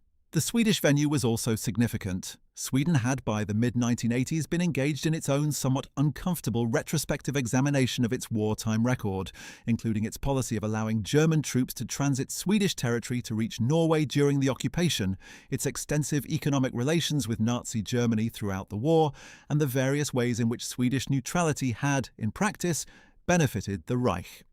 This examination had made the Swedish public unusually thoughtful about the distinctions between formal guilt and practical complicity, between the perpetrators and those who had benefited from or accommodated their crimes without being directly responsible for them.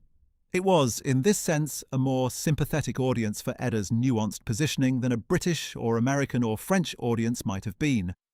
The interview itself, which exists in fragments in various archives but has not, to my knowledge, been fully published in transcript form, covered several main themes: Edda's memories of her father as a parent, her memories of life at Carrinhall, her relationship with her mother, and her feelings about the legal proceedings over the artworks. She spoke about her father's warmth and his love for her with what appeared to be genuine and unperformed emotion. She spoke about Carrinhall with a kind of luminous nostalgia for its physical reality, the size of the rooms, the quality of the light, the feeling of the estate as an almost mythological space that made it clear this was not a fabricated account but the product of actual memory. She spoke about her mother with quiet devotion, describing Emmy as the anchor of her post-war life and the source of her emotional resilience, and she spoke about the artworks with something that sounded like resigned sadness rather than active bitterness, acknowledging the legal outcome, not disputing it publicly, but clearly experiencing the loss of those specific objects as a personal grief rather than as the appropriate rectification of a criminal wrong. What she did not speak about, or spoke about only in the most oblique and carefully managed way, was the Holocaust. She did not contest its reality. She did not dispute the verdict at Nuremberg. She did not offer any defense of her father's role in the regime's crimes. But she also did not engage with it directly, did not address the question of what it felt like to know that the man she was describing as a loving father had been one of the principal architects of the systematic murder of 6 million people. This omission was the most carefully maintained boundary in the interview, and it was, in its way, the most informative aspect of the entire conversation. The things she would not say told us as much as everything she did say. The psychological literature on Holocaust perpetrators and their families has developed considerably since the 1980s, and the work done by researchers like Dan Bar-On, who interviewed both survivors and the children of perpetrators, provides a framework for understanding Edda's position that is more nuanced than simple moral condemnation. Bar-On identified what he called the double wall. On the perpetrator's side, a set of psychological defences that prevented honest confrontation with what they had done. On the family's side, a corresponding set of defences that prevented them from confronting the full implications of their loved one's actions. The double wall was maintained, according to Bar-On, by silence, the absence of direct conversation between perpetrators and their families about what the perpetrator had actually done. Göring's death when Edda was 8 years old meant that there was never any possibility of such a conversation. She could not ask her father what he had done or why. She could not hear him justify or deny or acknowledge. The double wall was therefore maintained by default rather than by deliberate choice, and it was maintained by Emmy, who provided the version of Hermann Göring that survived him in Edda's emotional world. This is not to say that Edda was simply passive in the construction of her relationship to her father's legacy. She made choices throughout her adult life about how to engage, or not engage, with the public discourse about the Nazi period. She chose silence as her primary strategy, and she maintained that silence with evident deliberateness and consistency. She did not join neo-Nazi organizations or networks which would have indicated active defense of the regime's ideology. She did not participate in any organized attempt to rehabilitate her father's reputation, of the kind that Wolf Hess undertook for his father. She did not write memoirs in contrast to both Emmy and several other children of Nazi leaders. The silence was not passive resignation, but an active choice, maintained against considerable pressure over many decades. The one break in that silence, the 1986 interview, was precisely calibrated in ways that suggest it was planned and deliberate rather than spontaneous. She spoke about what she knew from personal experience and said nothing about what she knew only from the historical record. She offered affect, genuine emotion, without analysis. She presented the private person without addressing the public one. This is, on reflection, perhaps the most honest approach available to her, given the nature of what she actually knew. She could not speak honestly about her father's crimes because she had not witnessed them.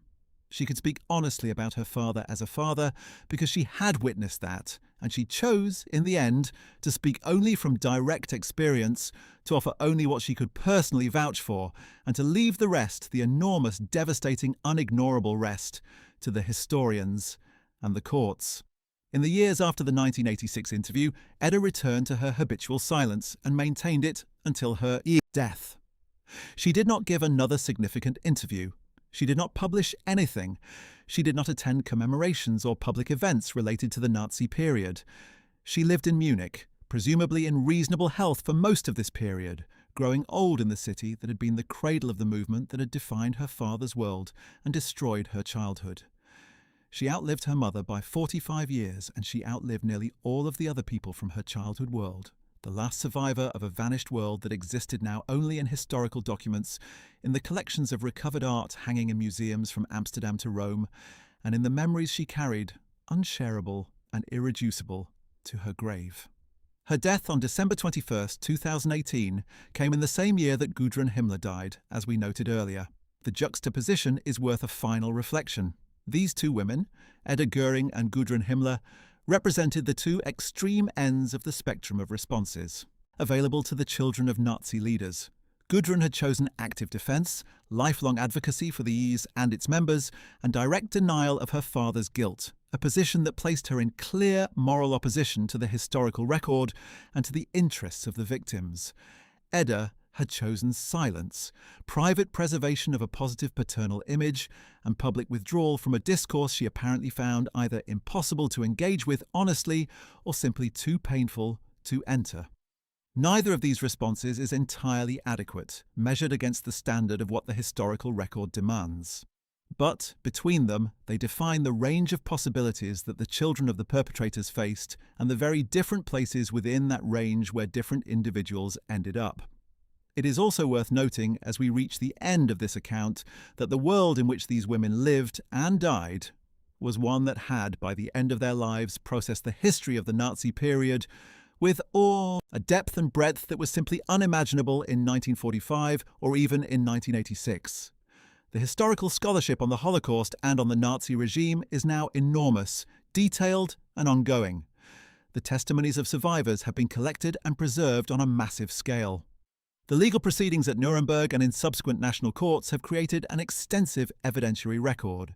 The documentation of specific crimes and specific perpetrators has reached a level of detail that leaves little room for meaningful historical dispute about the broad outlines of what happened and who was responsible. In this environment, the silence of someone like Edda Göring, who might have added something to our understanding of the domestic interior of the Nazi leadership, becomes more regrettable than it would have been in a period when the basic facts were still being established. But regret, here as elsewhere, must be held against understanding. Edda Göring was not a historian. She was not a public figure who had chosen a life of political or moral engagement. She was a private person who happened to have been born into one of the most extraordinary and terrible households of the 20th century, who had no choice in that matter, and who made decisions throughout her adult life about how to live with the consequences of that birth that were, given everything she faced, at least comprehensible, and in some respects genuinely admirable. She did not lie. She did not advocate for evil. She did not pretend that the historical record was something other than what it was. She simply chose not to engage with it publicly, to maintain a private space in which her memories of her father as a person, a real, specific, loving person who happened also to have been a criminal of world historical proportions, could exist without being constantly measured against and found wanting by a public discourse that had, understandably, no room for the nuances she might have offered. What she revealed about family life inside the Nazi elite is, in the end, this: that it was real. That the love was real, the warmth was real, the ordinary texture of daily domestic existence was real. That the great crimes of the regime were not visible from inside the households of its leaders in the way they were visible from outside, not because the leaders were blind to what they were doing in their professional lives, but because the domestic sphere was maintained with considerable care and skill as a separate space in which those things did not intrude. And that the children who grew up in those households inherited both the genuine love that was real within them and the impossible weight of knowing, once they were old enough to know, what had made that love possible. Edda Göring carried that inheritance for 80 years, said as little about it as she could, and left the world to work out what it meant. The story of the Nazi leadership's families is ultimately a story about the persistence of the human within the monstrous, and about the difficulty of separating those two things when they are wound together in the specific intimacy of family life. We want, understandably, to believe that monsters are entirely and comprehensively monstrous, that their love is false, their warmth a mask, their domestic tenderness simply another performance of the same cynical manipulation that characterized their public selves. But the evidence of Edda Göring's account and of the accounts of other children of the Nazi leadership suggests that this is not quite right. The love within its own domain was genuine, the warmth was real. And this is, in the end, the most disturbing thing about all of it. Not the monstrous evil that the historical record documents with such precision and such comprehensive horror, but the coexistence of that monstrous evil with something recognizably and irreducibly human. The love of a father for his daughter, walking the halls, of a stolen estate, showing her the stolen pictures on the walls, carrying her on his shoulders through rooms decorated with the spoils of mass murder, completely and genuinely happy in the moments when he was simply her father, and she was simply his child. That is what Edda Göring revealed about family life, that it was, from inside, simply family life, and that this simple fact, this irreducible human reality, is both the most important and the most terrible thing we can learn from her story. Let us now consider one final dimension of Edda's story that is often overlooked in accounts focused primarily on her famous father, the question of what the women of the Nazi elite experienced in the post-war years, and how Emmy Göring's specific trajectory illuminates the broader experience of the wives who survived the regime's destruction. Emmy's post-war path: detention, denazification, confiscation, the small Munich flat, the memoirs, the prohibition from the stage, was in many ways typical of the wives of the most senior Nazi leaders, though each had her specific variations. Ilse Hess, Rudolf Hess's wife, faced a similar trajectory. Internment in an Augsburg camp following the war, a period of adjustment to reduced circumstances, and a subsequent life defined by unwavering advocacy for her imprisoned husband and dedication to the ideologies they had shared. Ilse opened a boarding house in the Allgäu region after her release, and managed it while simultaneously providing support to Stille Hilfe and corresponding with known admirers of Hitler, maintaining a social network of remaining Nazi sympathizers that sustained both her finances and her convictions until her death on September 7, 1995. Margaret Himmler, Heinrich Himmler's wife and Gudrun's mother, followed a still more tortured path. She had been actively involved in the Nazi movement and had made documented observations about the populations of occupied Poland that left no doubt about her awareness of and participation in the regime's racist worldview. After the war, she underwent extensive investigations and was found in 1953 to be a profiteer of the Nazi regime, receiving a sentence of 30 days penal labour and losing her voting rights and pension eligibility. She subsequently lived under the pseudonym Margaret Boden, trying to distance herself from her past, and died in 1967. Lena Heydrich, the widow of Reinhard Heydrich, the so-called hangman of Prague and one of the principal architects of the final solution, pursued a different strategy. legal battles for pension rights, a brief second marriage for the sake of a name change, and eventually the management of her first husband's former summer house on the island of Fehmarn as a restaurant and inn. In 1976, she published a memoir titled Life with a War Criminal that tirelessly defended her first husband's reputation until her death in 1985. What these women's stories collectively reveal is the extraordinary range of ways in which the wives of the Nazi elite processed the consequences of their position. None of them, with the possible partial exception of Emmy and her more general acknowledgements, fully confronted the nature and extent of their husbands' crimes. All of them found ways to maintain, publicly or privately, narratives that preserved some positive image of the men they had married and the world they had inhabited. This is, in one sense, simply the psychology of grief and love. People who have loved someone do not readily relinquish that love, even when that someone is revealed to have been monstrous, and the construction of ameliorating narratives is a normal human response to this cognitive and emotional dissonance. But it is also, in this specific context, a form of moral failure, because these women had access to information and occupied positions that gave them a degree of responsibility for historical honesty that most private individuals do not bear. Their maintenance of protective narratives around their husbands' memories was not simply a private psychological defense, but a public act with real consequences for the historical record and for the dignity of the victims. Edda Göring, as the daughter who inherited these narratives rather than their author, occupies a somewhat more sympathetic position, though not an entirely exempt one. She had less agency than Emmy in the construction of the account she carried forward, having absorbed it during childhood before she was old enough to interrogate it. But as an adult, she had the capacity to seek out alternative accounts, to engage with the historical record, to place her personal memories in the context of the documented reality of her father's crimes.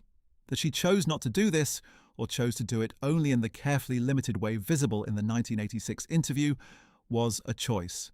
A human and understandable choice, but a choice nonetheless. The question of how much we can or should demand of people in her position is one that reasonable people answer differently.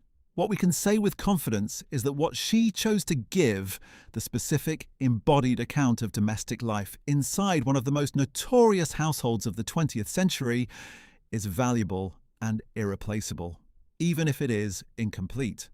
The legacy of the Nazi leadership's families continues to be felt in Germany and in the wider world in ways that are not always visible, but that are real and ongoing. The work of art restitution, which is far from complete, regularly produces new cases in which the descendants of victims seek the return of works stolen by the Nazi regime, sometimes from major public museums, sometimes from private collections. The legal and ethical framework for these cases was established in large part by the experience of the Nuremberg trials and their aftermath, and the specific precedent set by cases like Edda's art disputes in the 1960s continues to inform contemporary restitution practice. The historical memory of the Nazi period, including the memory of specific families and specific individuals, is maintained in Germany through a comprehensive educational system, in museums and memorial sites throughout the country, and in an ongoing public and academic discourse that has no real parallel in any other country's relationship to its national past. In this environment, the final passing of the last survivors from the innermost circle of the Nazi leadership's families, among whom Edda Göring was one of the last, represents a genuine closing of a historical chapter, the end of the era in which living human memory could provide direct testimony to the domestic reality of the Nazi elite. What remains is the documentary record, the memoir literature, the recorded interviews, and the scholarship that has been built on all of these. And somewhere within all of this, there is Edda Göring's 1986 interview, a fragile and carefully bounded document of what it felt like to grow up as the daughter of one of history's most notorious criminals, offered to the world with characteristic restraint and characteristic incompleteness, carrying within its silences as much meaning as its words. She was 8 years old when her father died. She was 80 when she died herself. Between those two ages, she carried a name that was one of the most famous and most damned in the 20th century's most catastrophic conflict, and she carried it in the only way she knew how. Quietly, privately, and with a dignity that was indistinguishable, at this remove from refusal. What she revealed was not everything we wanted to know, but it was something true. And sometimes, In the long and difficult project of understanding how the worst things in human history were possible, something true is the most we can ask for. Well, that is it for today. Thank you for watching and for following this extraordinary and difficult story all the way through to its end. If you found this video valuable, we encourage you to check out our other videos covering the fates of the Nazi leadership's families, the Nuremberg trials themselves, and the broader question of how Germany reckoned with its catastrophic past. Do not forget to like this video, subscribe to our channel if you have not already done so, and hit the notification bell so you do not miss our future content on World War II history. We will see you in the next one.